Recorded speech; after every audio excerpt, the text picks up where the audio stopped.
you can kind of see what I'm doing. Okay, so notice that the classrooms have an enter sign on one door, an exit sign on the other door, to let students know to only come in from one side. You're gonna come in, but guess what? You can't, so that's why this lanyard comes in handy. Yay. So we come on in. And we just chose one of the random classrooms in Babio. This is Babio 220. And when you come in, you notice there is plexiglass. This is where I'm going to be standing and delivering the lecture to the classroom. So this gives me an added level of security, so I don't have to have a face shield on top of my mask. By the way, notice the gorgeous mask. Thank you very much. Okay, let's start with the setup. I have my computer over here. I didn't bring the power cord because it is charged, fully charged, but not a problem. So first thing we're going to do is we're going to set up Solstice. These are the units. You just touch the screen, and when you put presentation from Solstice, okay, it's starting up the system. It's booting up as we speak. And here we are. We have our regular display. On my computer, I open up the Solstice client, and it recognizes the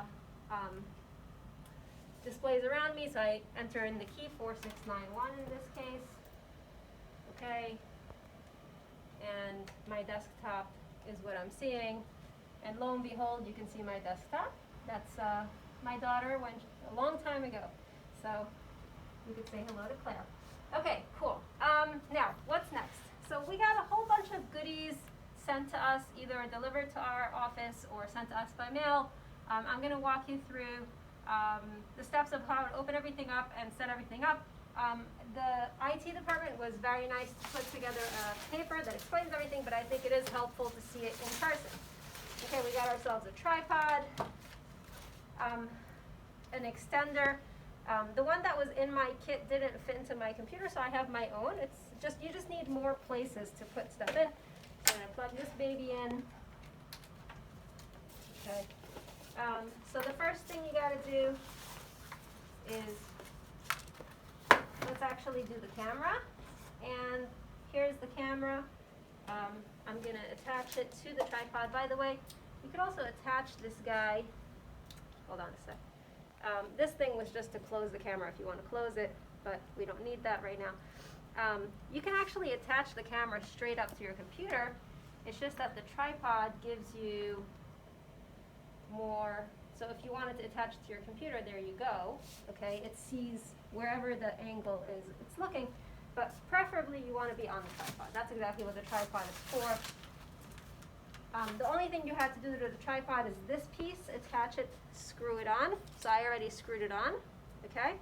And what's nice about this piece is it's one of those, it opens and closes to be able to hold the camera in place. So, all right, so there we go. We're going to open this up, loosen it, make it bigger. Okay, and you want to put it somewhere that is going to be able to see you. So let's assume that you're going to be behind the plexiglass. Let's assume we're going to be here. So that, that I think that works to put it at that angle. And let's take the camera and literally just put it in. There we go. You can actually look at where it is. Okay. Let's plug in the camera. So it has a fairly long cord.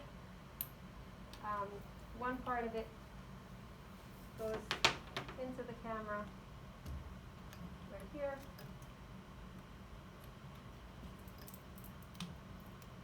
And the other part plugs into my extender, hence the need for the extender, because you're going to be putting in a lot of stuff. Okay? So that's the first item. And the second item that you need is the mic. The mic is really, I personally didn't have any setup to do. I literally just plugged and played. It's pretty cool. So you just open up the cord and plug this guy in.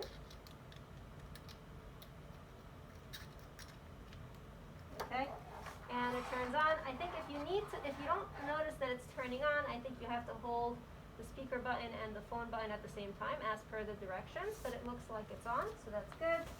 Okay, and the last item, I promise, I know it feels like Christmas, but it is pretty cool. We got all these goodies, which is awesome. Okay, here we are. I have my pad. I didn't get it. I had one before, so I don't know if it's part of the kit that people get. I know at the School of Business we made available these kits, but I would definitely recommend that you have a pad. This is probably the most important item you have here because you're able to write on it, okay? So that's basically the setup of the hardware, okay? Let me just walk you through what you do when you come into the classroom. So just FYI, right, clearly you're gonna need a teeny bit of time before class starts just to do this setup. Obviously, the more often you do it, it'll just come right up, no problem, right? But definitely familiarize yourself. You can even do it in your home, right? Get used to it. You don't need to be in a classroom setting per se. I just wanted to do it in a classroom so you could see in person how it's gonna be, okay? All right, so I'm gonna open up my Zoom link. So I go to my account, and I'm gonna actually join my Zoom thing. Now, what you're gonna be doing is you're going to be testing the speaker and audio, right? And you wanna make sure, okay, so it's good. So I'm gonna join with computer audio, right? The video, okay, when you go over here, you want to say, not the FaceTime camera, you want to say the Logitech Brio, which is this baby that we set up. Okay, so it is checked, which is good. Okay, open that up. Oops. Okay, and you want to make sure that the mic is coming from the Plantronics Callisto, this baby, which we just set up. Okay, and there we go. So look at me, right? This is basically the camera. I'm looking at the camera. This is what you're seeing, okay? And all the students are logging on to your Zoom room, including the ones in the classroom. Everybody is logged on to Zoom. You will ask the students in the classroom to please put themselves on mute because we don't want to have feedback, okay? Now, so what I would suggest you do is that when you first start the classroom, everybody's on Zoom. First of all, I would email the students before the first day of classes and tell them, here is my Zoom link, because these students don't know, right? Some of them, I know as of yesterday, there were not room assignments showing on the system, so the students don't even know where to go. Hopefully this will be ironed out soon. But the point is that for those of them who cannot come to the classroom, they need to know where to log on. And for those coming to the classroom, they need to know where to log on also. So definitely send an email to your students from before and say, here is my Zoom link, your personal Zoom link, so that they log on at that time. Tell them what time to log on, which is class. And for those students who are supposed to come in person, make them aware that they're supposed to come in person. I know that we're going to be getting training on the attendance feature in Canvas. I still haven't seen that myself. But okay, so now they all log on to Zoom. So everybody's on Zoom. The ones in the classroom have it on mute. I would suggest the first thing you do is, show your participants, right? Go to the gallery view. Obviously, we don't have anybody zooming in with us right now, but normally I would just put them up on the screen so everybody in the classroom sees their classmates. They all see each other, right? You can even, if you want to, turn this baby around and say, hey guys, these are your classmates. How do you feel about that? So this way, it's creating a community. We want to create a community with our students. That's sort of the whole point. Okay, it's really cool, by the way. Anyway, so that's what you want to do. You run your class like you normally would run the class. Okay? When you're going to be using the pad, okay? I use Sketchbook. There's another really good There's another really good software that you could use. I can't remember it off the top of my head right now. But whatever software you use, okay, what's nice about it having as a separate window as opposed to using the feature in Zoom where it's the sketchpad is that this way in Zoom you can just share your desktop, right? So, hold on. You just want to share your desktop so they see what's on your desktop, okay? And this way you can toggle back and forth very easily between, you know, what's happening in the classroom and what you're writing, okay?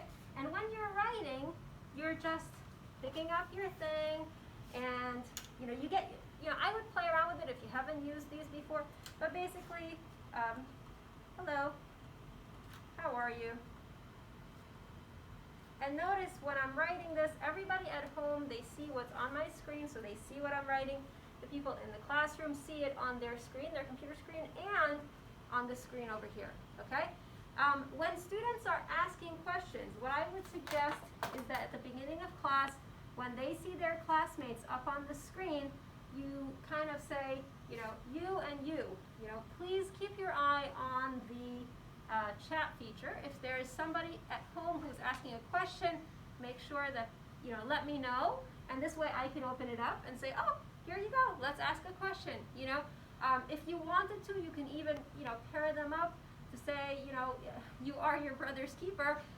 You're paired up with 2 or 3 other people. Whoever comes into the classroom, you're responsible for your other classmates. It's a little bit more time intensive to do that. Easier would just be, okay, please look out for your fellow, you know, classmates, and you can keep checking it yourself. When there is a question, even the students in the classroom can put their question through the chat, okay? When we tested this last time, depending how far away the students were, they could actually unmute themselves and ask the question, and there wasn't feedback. You have to kind of play with that and see how it goes. But acknowledge the question, repeat it to make sure everybody heard it, and keep checking on the kids at home. How are you guys doing? Are you following me? Let's do an exercise together. Let's do a breakout room. Let's practice concepts. Is everybody following me? So that's basically it. I think this is going to be very straightforward. I'm very sanguine about all this. I know that Dr. Ryan has done this before in, you know, multiple years at this point with tremendous success. I've taught purely online classes. It's hard because you're not really getting the same interaction. The hybrid format to me is very exciting because you're actually looking at people, so you can give that full performance that normally you're having a hard time doing when you're fully online. And you just have to be mindful that there's another audience at home, and just keep them part of the community, keep focused on making sure there is this community. I hope this was helpful, and I really look forward that this is going to be a phenomenal semester for us. If you have any questions, you can reach out to IT. Feel free to email me as well. The last thing I want to say, if you still don't feel comfortable by Monday, if you happen to have a class on Monday that you're teaching, it would be okay to say, you know what, for the first class, until we get things settled down, we're going to do the whole class online. Here is my Zoom link. But if you do feel comfortable, or if you have time before class to come in, get yourself acquainted, feel free to do that. I know we were supposed to be having these in-person trainings. It never happened. It's just been a whirlwind of craziness. But let's just make the best of it. Let's have a phenomenal semester, okay? Good luck. See you soon. Bye.